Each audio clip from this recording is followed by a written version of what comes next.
بسم اللہ الرحمن الرحیم انا انزلناہ فی لیلۃ القدر وما ادراک ما لیلۃ القدر لیلۃ القدر خیر من الف شہر تنزل الملائكة والروح فيها بإذن ربهم من كل أمر سلام هي حتى مطلع الفجر. السلام علیکم ورحمۃ اللہ وبرکاتہ. نحمده ونصلی علی رسولہ الکریم، اما بعد فاعوذ باللہ من الشیطان الرجیم. بسم اللہ الرحمن الرحیم. رب اشرح لی صدری ویسر لی امری واحلل عقدۃ من لسانی یفقهوا قولی. رب زدنی علما اللہم فقہنا فی الدین. اللہم انا نسألک حبک وحب من یحبک والعمل الذی یبلغنا حبک. اللہم ارزقنا اخلاص. الہی آمین. جس طرح رمضان المبارک کو دوسرے مہینوں کے مقابلے میں فضیلت حاصل ہے، اسی طرح اس کا آخری عشرہ پہلے دونوں عشروں سے افضل ہے. بخاری اور مسلم کی روایت میں آتا ہے، جب رمضان کا آخری عشرہ شروع ہوتا تو رسول اللہ صلی اللہ علیہ وسلم کمر کس لیتے اور شب بیداری فرماتے اور اپنے گھر والوں کو بھی جگا دیتے. تو آخری عشرے کی فضیلت کی ایک وجہ لیلۃ القدر کا ہونا ہے. اس بارے میں ایک روایت آتی ہے، رسول اللہ صلی اللہ علیہ وسلم نے فرمایا، تمہارے پاس ماہ رمضان آ گیا ہے جو ماہ مبارک ہے. اللہ تعالیٰ نے تم پر اس کے روزے فرض قرار دیے ہیں. اس میں جنت کے دروازوں کو کھول دیا جاتا ہے، جہنم کے دروازوں کو بند کر دیا جاتا ہے اور شیطانوں کو بیڑیاں پہنا دی جاتی ہیں. اس مہینے میں ایک ایسی رات ہے جو 1000 مہینوں سے بہتر ہے. جو اس رات کی خیر و برکت سے محروم رہا وہ بلا شبہ بڑا محروم ہے. اسے مسند احمد نے بھی روایت کیا ہے اور یہ حدیث سنن نسائی میں بھی آتی ہے. اس رات میں قرآن نازل ہوا. یہی وہ مبارک رات ہے جس کے بارے میں اللہ تعالیٰ فرماتے ہیں، انا انزلناہ فی لیلۃ مبارکہ، بے شک ہم نے اس قرآن کو ایک بہت بابرکت رات میں نازل کیا. یہ سورہ دخان کی آیت نمبر 3 ہے. اس مبارک رات سے مراد لیلۃ القدر ہے جو ماہ رمضان کی ایک رات ہے. جیسے کہ اللہ تعالیٰ قرآن پاک میں فرماتے ہیں، شہر رمضان الذی انزل فیہ القرآن، رمضان کا مہینہ وہ ہے جس میں قرآن نازل کیا گیا. یہ سورۃ البقرہ کی آیت نمبر 185 ہے. ابن عباس رضی اللہ عنہما اور دیگر ائمہ نے فرمایا کہ اللہ تعالیٰ نے لوح محفوظ سے آسمان دنیا کے بیت العزہ میں قرآن کو یکبار نازل فرما دیا تھا. پھر وہاں سے تھوڑا تھوڑا کر کے 23 برس میں رسول اللہ صلی اللہ علیہ وسلم پر حسب حالات اور واقعات نازل ہوتا رہا. اس رات میں سال بھر کے فیصلے کیے جاتے ہیں، اس لیے اسے لیلۃ الحکم بھی کہتے ہیں. سورہ دخان کی آیت نمبر 4 اور 5 میں اللہ تعالیٰ فرماتے ہیں، فیہا یفرق کل امر حکیم امرا من عندنا انا کنا مرسلین. اس میں ہر محکم کام کا فیصلہ کیا جاتا ہے ہماری طرف سے حکم کی وجہ سے، بے شک ہم ہی بھیجنے والے تھے. تو اس رات میں سال بھر میں آنے والی باتیں عالم بالا میں مقدر اور معین کی جاتی ہیں. مثلا کسی کا مرنا، فراخی اور تنگی طے کی جاتی ہے. ویسے تو یہ سب کچھ اللہ کے علم میں ہے اور اس نے تو ہر چیز لکھ دی ہے. آپ اس کو یوں سمجھ سکتے ہیں کہ ہر حکم ایشو کیا جاتا ہے، یعنی 1 year پلاننگ، 1 سال پروگرام فرشتوں کے حوالے کیے جاتے ہیں. اس رات میں اتنی کثرت سے فرشتے زمین پر اترتے ہیں کہ زمین تنگ ہو جاتی ہے، اس لیے اسے شب قدر یعنی تنگی کی رات بھی کہتے ہیں۔ اس رات میں جو عبادت کی جاتی ہے اللہ کے ہاں اس کی بڑی قدر اور اس کا بڑا ثواب ہے۔ نیک لوگوں کی کئی گنا قدر بڑھا دی جاتی ہے۔ تو یہ رات بڑی اہمیت والی ہے۔ جہاں اللہ کا ذکر کیا جاتا ہے وہ جگہیں معزز اور بابرکت ہو جاتی ہیں، اور اسی طرح سے وہ اوقات بھی معزز اور بابرکت ہو جاتے ہیں، اور ان اذکار کو کرنے والے لوگ بھی معزز اور بابرکت ہو جاتے ہیں۔ لیلۃ القدر کی عبادت 1000 مہینے کی عبادت کے بقدر ہے، یعنی برابر ہے۔ ایک روایت میں آتا ہے رسول اللہ صلی اللہ علیہ وسلم نے فرمایا، جس نے ایمان کی حالت میں حصول ثواب کی نیت سے لیلۃ القدر کا قیام کیا تو اس کے سابقہ تمام گناہ معاف کر دیے جائیں گے۔ اسے بخاری نے روایت کیا ہے۔ ایمان کے ساتھ ثواب کی نیت سے قیام کرنا ہے، کیونکہ ایمان کے بغیر کوئی نیک عمل قابل قبول نہ ہوگا۔ تو اس رات کی عبادت 1000 مہینوں کی عبادت سے بہتر ہے، اور یہ 1000 مہینے 83 سال 4 مہینے بنتے ہیں۔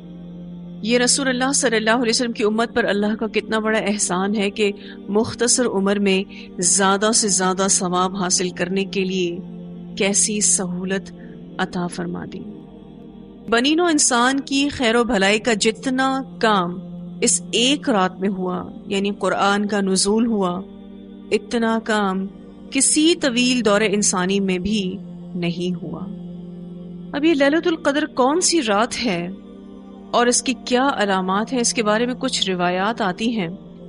عبادہ بن صامت رضی اللہ تعالیٰ عنہ کہتے ہیں کہ آپ صلی اللہ علیہ وسلم حجرے سے نکلے۔ آپ صلی اللہ علیہ وسلم لوگوں کو لیلۃ القدر بتانا چاہتے تھے، اتنے میں 2 مسلمان لڑ پڑے۔ آپ صلی اللہ علیہ وسلم نے فرمایا، میں اس لیے نکلا تھا کہ تمہیں لیلۃ القدر بتاؤں، مگر فلاں فلاں لڑ پڑے تو وہ بات میرے دل سے اٹھا لی گئی، اور اسی میں شاید تمہاری بہتری تھی۔ اب تم اسے آخری عشرے کی 7ویں، 9ویں اور 5ویں رات میں تلاش کرو۔ اسے بخاری نے روایت کیا ہے۔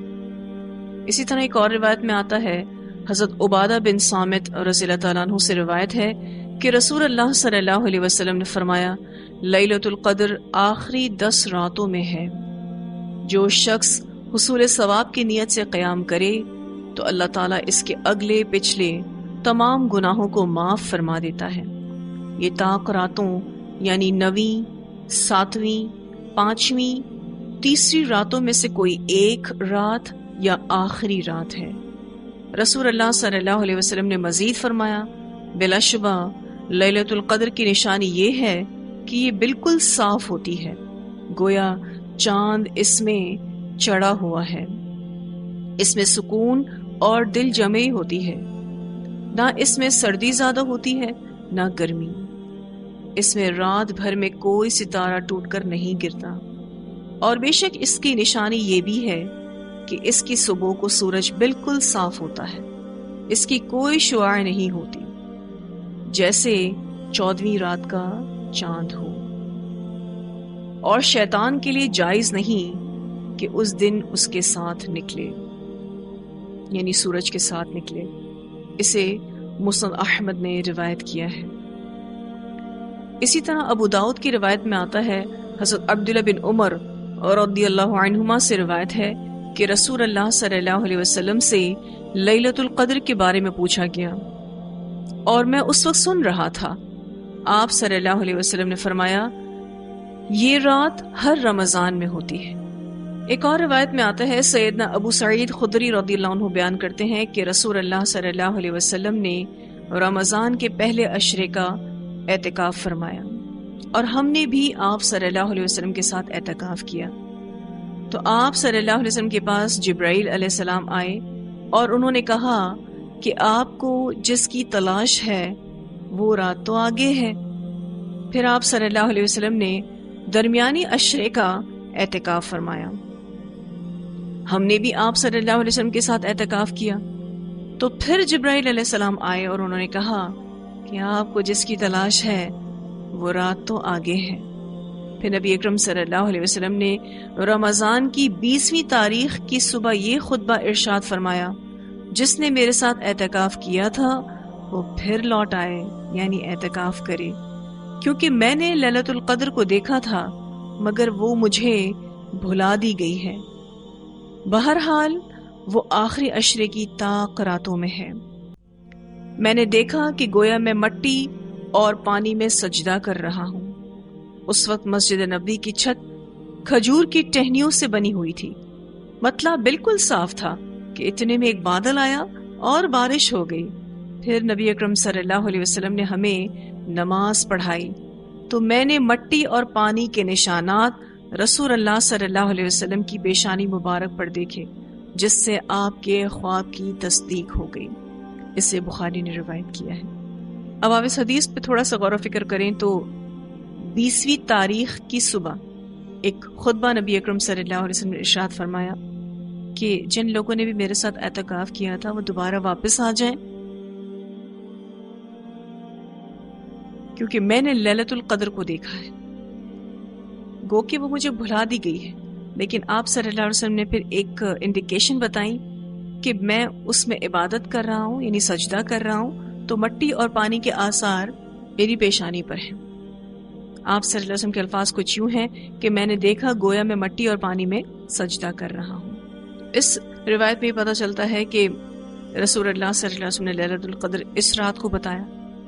اس کے علاوہ ایک روایت میں یہ الفاظ بھی ہیں کہ 21ویں رات کی صبح میں نے دیکھا، یعنی یہ الفاظ ہیں، اور وہ روایت بھی بخاری اور مسلم میں ہی آتی ہے۔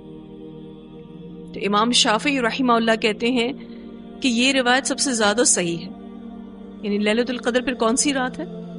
21ویں شب۔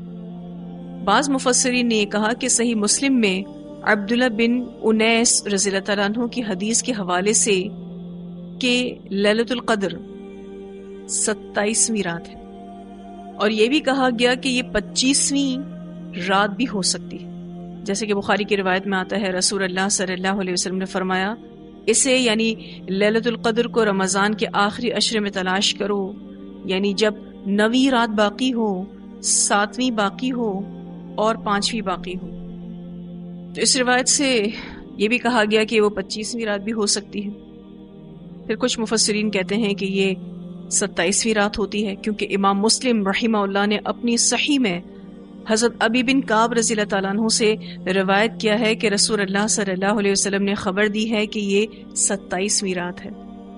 اب آپ دیکھیں یہ مسلم میں آتی ہے یہ روایت۔ ایک قول یہ بھی ہے کہ یہ 29ویں شب ہے، جیسے کہ مسند احمد کی روایت میں آتا ہے کہ یہ رات رمضان میں ہے، اسے اس کے آخری عشرے میں تلاش کرو، بلا شبہ طاق راتوں میں ہے، 21 یا 23 یا 25 یا 27 یا 29ویں رات میں۔ تو اس کے تعین میں شدید اختلاف ہیں، تاہم احادیث اور آثار سے یہ بات واضح ہے کہ یہ رمضان کے آخری عشرے کی طاق راتوں میں سے کوئی ایک رات ہوتی ہے۔ اس کو مبہم رکھنے میں یہی حکمت ہے کہ لوگ 5 ہی طاق راتوں میں اس کی فضیلت حاصل کرنے کے شوق میں اللہ کی خوب عبادت کریں۔ تو خلاصہ کلام یہ ہے کہ لیلۃ القدر رمضان کے آخر عشرے کی طاق راتوں میں سے کوئی ایک رات ہوتی ہے۔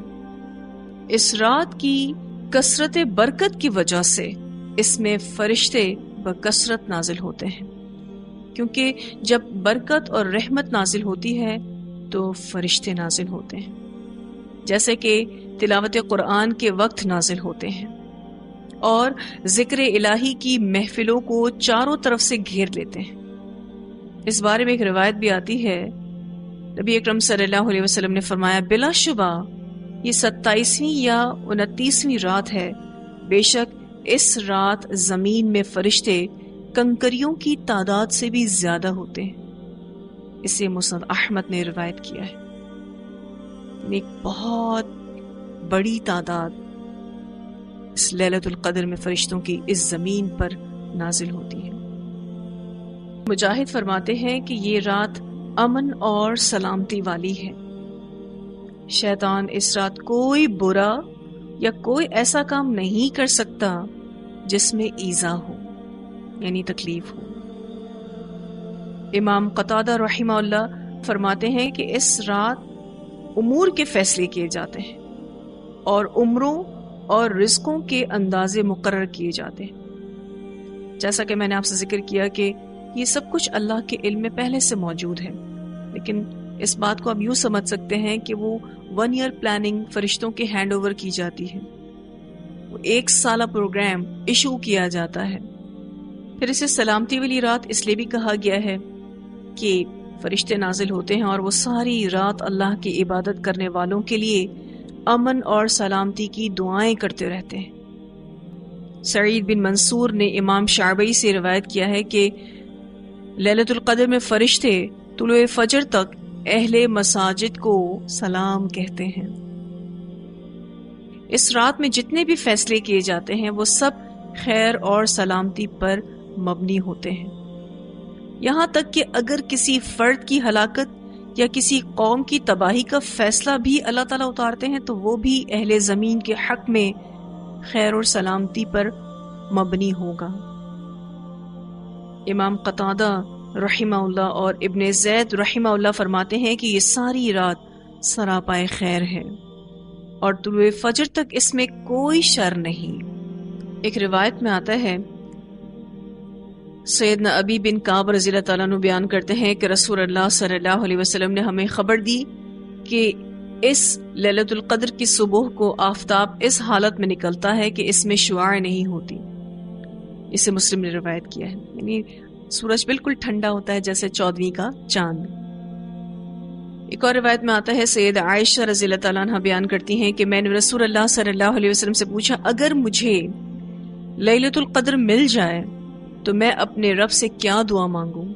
آپ صلی اللہ علیہ وسلم نے فرمایا، یہ دعا کرنا، اللہم انک عفو تحب العفو فاعف عنی، اے اللہ تو درگزر کرنے والا ہے اور درگزر کو پسند فرمانے والا ہے، سو مجھ سے بھی درگزر فرما۔ اسے ابن ماجہ نے روایت کیا ہے۔